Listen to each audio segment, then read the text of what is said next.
I have been at Simprints for 5 weeks, not 15 years. So I do have some notes with me, so bear with me if I do just take a moment to check them as we go through. But what I want to share with you today is a little bit about what Simprints does and how it is linked to social impact.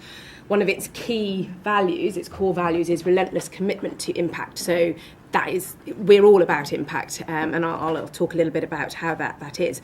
Before I do that, one of the questions from the launch session of the Impact Wednesday groups was around a particular question resonated with me, which was, how do you want to make an impact? And at the time, I was running my own business and believe I was having a positive impact on the clients I was working with, and by extension, their business and beyond that. But I personally felt a little bit disconnected and wanted to be part of something bigger.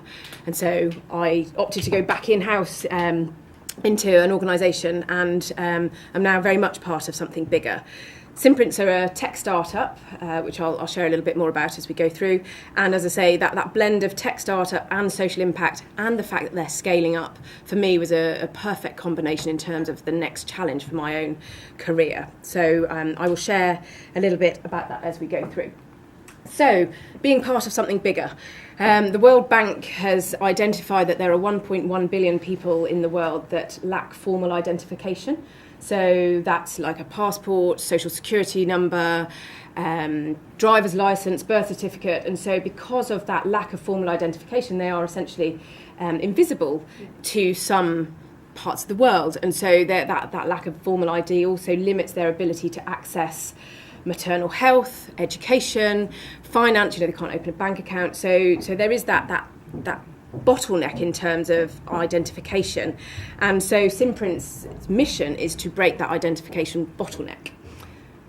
One of the challenges that we first came up with was the fact that a lot of the biometrics technology that is used, and that's what we use a biometrics technology, which I'll share in a moment, has been designed and tested in the Western world.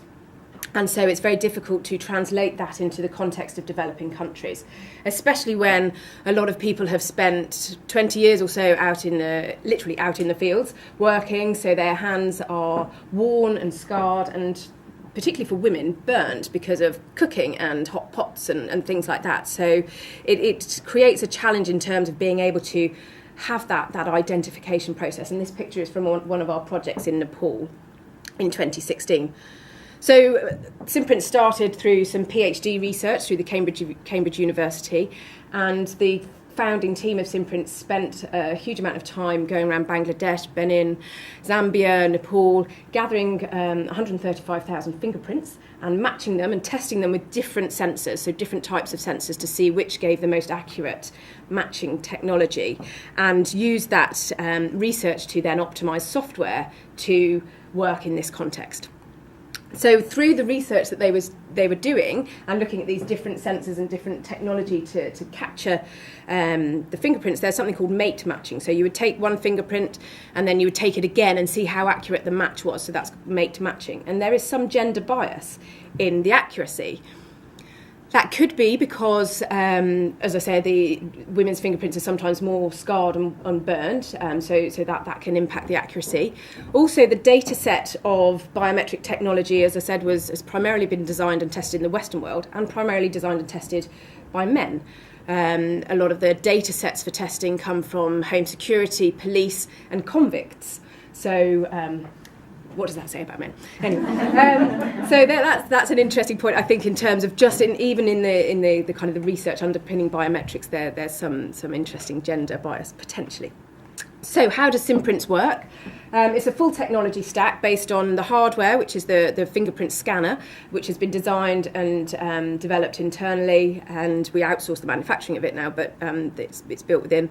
And that links with a smartphone app on an Android phone, which scans the fingerprint, and then it connects through an algorithm and connects with the database of the NGO that we're working with. So there's a global unique identifying number, which is the only connection between the database of the records, the medical records, academic records, that is held by the NGO partner we work with, and the only connection is that randomly generated user ID number. So it's really important in terms of privacy and data security that we have that is the only link that's there.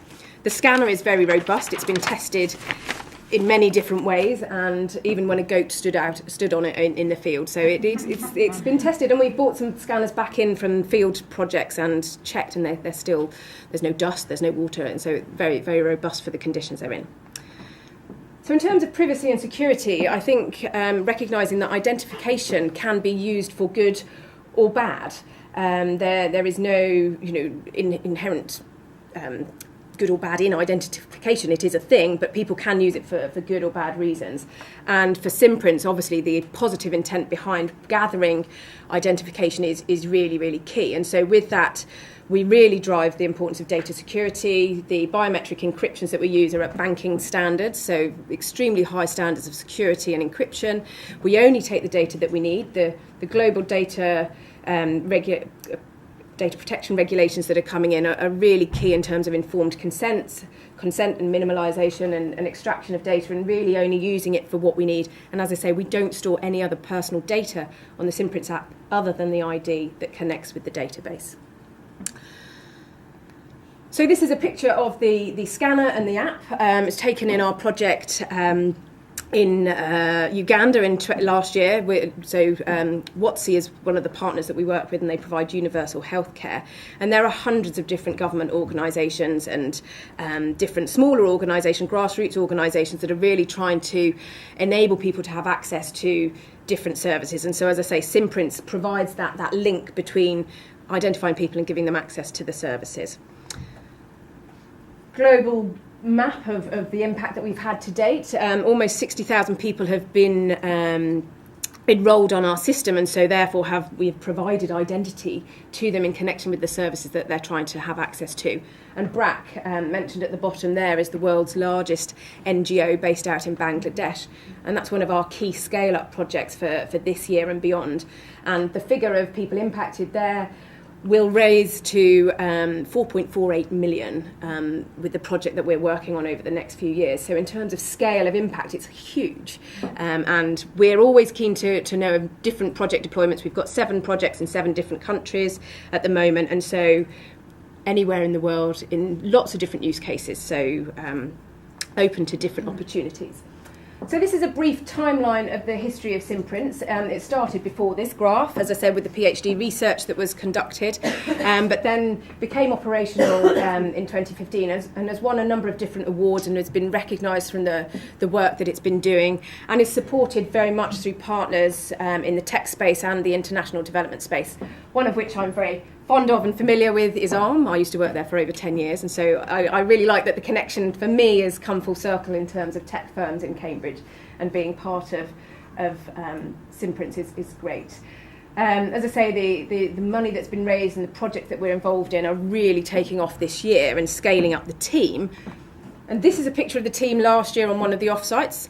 I need to add myself on the wall, as do 4 other people who joined on the same day as me. So even at the start of this year, we significantly increased the headcount of the team, and we are looking to grow by another 10 people or so this year. Looking for key talent around software engineers. I know there's a lot of demand for software engineers, specifically Android and cloud, product managers, UX designers. So if you know of anybody who might be interested, then let me know.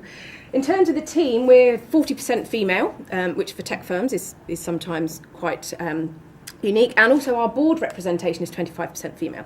There's only 4 people on the board, one of which is. But it again is better than some firms out there. So it's a really key thing in terms of diversity, and we actively look to encourage more women from technology and also across the international development space, but who can join our organisation and enable us to grow. We do also have a volunteer programme and an internship programme, and we're currently based in a castle, 14th century castle in Cambridge. Do come and visit. We're running out of space though, so we are looking for more office space or another castle. I don't know if there is another castle to rent. 1 minute to go. So the future. Biometrics is just the beginning.